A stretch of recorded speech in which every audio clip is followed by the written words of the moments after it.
Hi guys, welcome back to my channel. I am Nanny Joanne.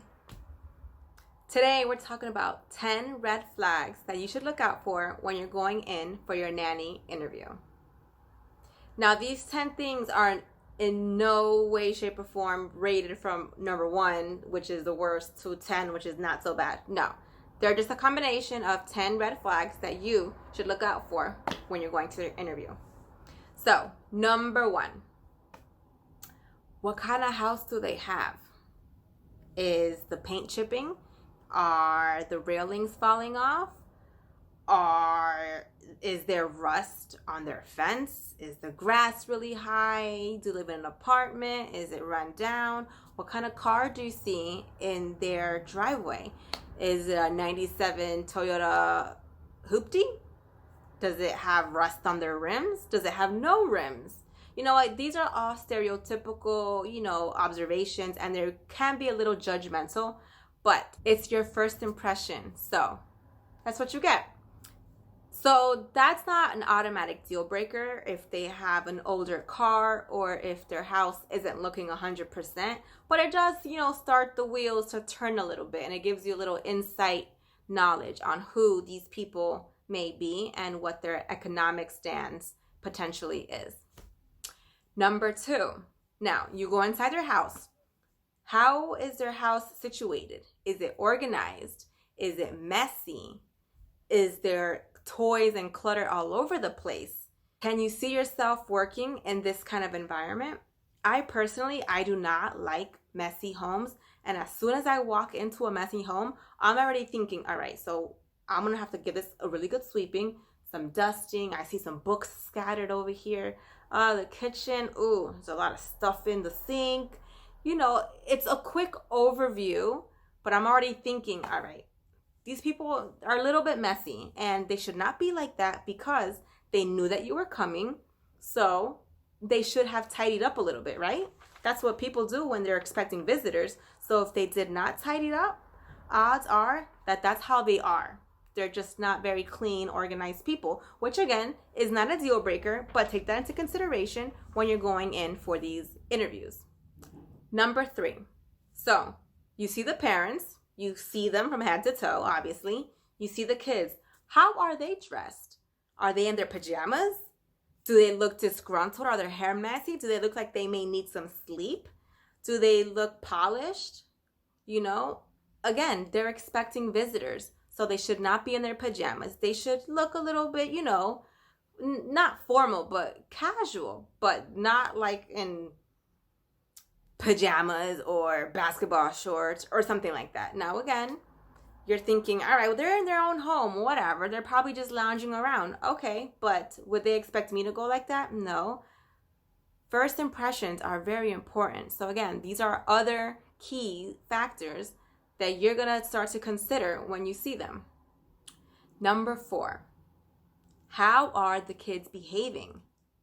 Are they disobedient? Are they being obnoxious? Are they being loud? Are they disrespectful? Are they well-mannered? Do they listen? Are they being polite? I had a girlfriend who told me that she went on an interview, and right off the bat, the kids were using foul language. Red flag.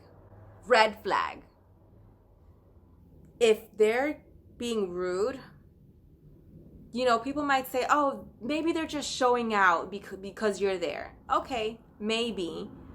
But also pay attention to how the parents handle that kind of behavior.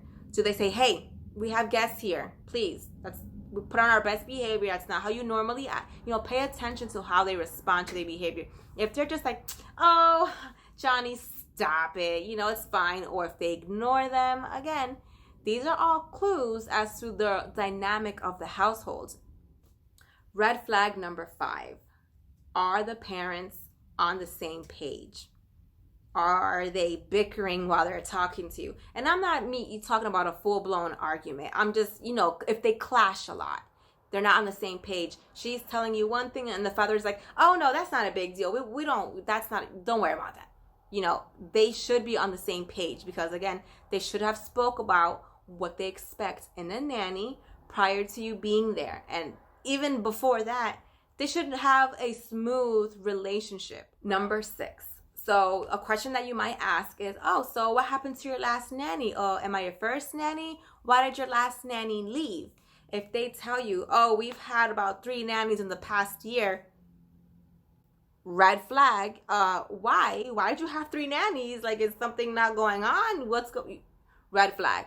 If they say, oh yeah, you're our first nanny, okay. Not a big red flag, but they may not have experience with having nannies, so they don't really know how nannies operate. So again, it'll be your opportunity to show them and to tell them what to expect from a nanny, so that there's no confusion about your role and their role. Number 7. Throughout the discussion, you will more or less be told what your expectations are and what your role is as a nanny. Now, there's a really clear line between being a nanny and being a maid.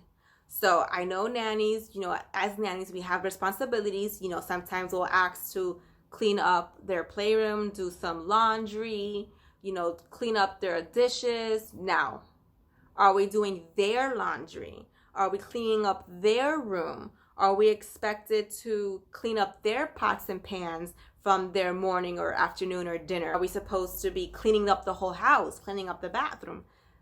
Honestly, that's not my responsibility. I will gladly clean up the kids' room, sure. I will gladly do the kids' laundry, okay. And I will gladly wash the dishes that I have dirtied throughout the day. Now, if I come the next day to pots and pans from last night's dinner and breakfast, I might start to be a little concerned and be like, wait, are you taking advantage of this? Like, what's going on? So figure out, do they want a nanny or do they want a maid? Number 8, pay. So, are they overpaying? So let's say you're working a 40-hour work week. And let's say they tell you, okay, we're offering $1,500. $1,500 for 40 hours? Wow, that's amazing. Where do I sign? Okay, but pause. There are a couple reasons as to why they may be overpaying you. Reason number 1, maybe they know that their kids are really, really difficult and challenging. So in order to compensate for that, they're going to overpay you. Another reason may be that you're told that you're going to be working for 40 hours. But what if you find out that they're going to start coming late? Or they're going to ask you, oh, can you come in earlier? Or, oh, can you babysit on such and such?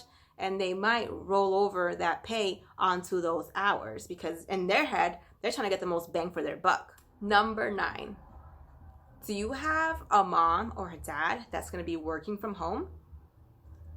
That might be a red flag. I personally know a lot of nannies that will not take the job if they know that mom or dad are working from home. And that might be a red flag for you. It's really challenging, really hard to work as a nanny when mommy or daddy's home. Why? Because the kid is going to know that mom is home. So they're going to be like, I want to go see mommy. I want to go see mommy. Is mom done working yet? Can I just go say hi to her, please? Is mommy done? I want to tell mommy something. Can I just go upstairs? The list goes on and on. They may run and be like, mom, mom, mom. And mom's trying to work. And when mom is home or when dad is home, you cannot do your job to the best of your ability because you're always going to be walking on eggshells. And you just won't be comfortable. So if mom and dad are working from home, really consider that. Really consider that because that, to me, red flag.